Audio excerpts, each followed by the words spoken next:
ಪಾಕಿಸ್ತಾನ ಪರ ಘೋಷಣೆ ಕೂಗಿರುವಂತ ಹಿನ್ನೆಲೆಯಲ್ಲಿ ಶ್ರೀರಾಮುಲು ಕೂಡ ಆಕ್ರೋಶವನ್ನ ಹೊರಹಾಕಿದ್ದಾರೆ.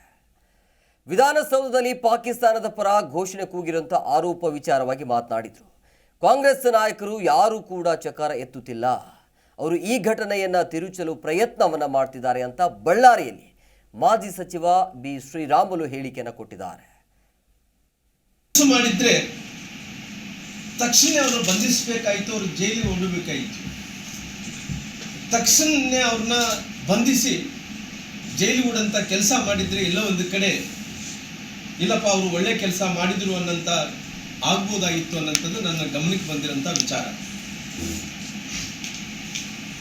ಯಾಕಂದ್ರೆ ನಾನು ಇವತ್ತು ಅವ್ರ ಬಗ್ಗೆ ನಾನು ಬಹುಶಃ ಭಾರತ ದೇಶಕ್ಕೆ ಯಾರು ಜಿಂದಾಬಾದ್ ಅನ್ನಂಥ ವ್ಯಕ್ತಿಗಳು ಇವತ್ತು ಎಲ್ಲ ಒಂದು ಕಡೆ ಪಾಕಿಸ್ತಾನಿಗೆ ಜಿಂದಾಬಾದ್ ಅನ್ನಂಥ ವ್ಯಕ್ತಿಗಳನ್ನ ಹೋಲಿಸಿದಂಥ ಸಂದರ್ಭದಲ್ಲಿ ನಮ್ಮೆಲ್ಲರೂ ಕೂಡ ತುಂಬಾ ನೋವಾಗುತ್ತೆ, ಬಹಳಷ್ಟು ಒಂದು ರೀತಿ ದುಃಖ ಕೂಡ ಆಗುತ್ತೆ. ಅದಕ್ಕೋಸ್ಕರವಾಗಿ ಇವತ್ತು ಈ ರೀತಿ ನೋಡ್ತಾ ಇದ್ರೆ ಇಡೀ ದೇಶದಲ್ಲಿ ಕೆಲವೊಂದು ವಾತಾವರಣಗಳು ನಾವು ನೋಡ್ತಾ ಇದ್ವಿ, ಇತ್ತೀಚೆಗೆ ಜಾಸ್ತಿ ಆಗ್ತಾ ಇದ್ದಾವೆ. ಯಾವತ್ತು ಈ ರಾಜ್ಯದಲ್ಲಿ ಒಂದು ಕಡೆ ಕಾಂಗ್ರೆಸ್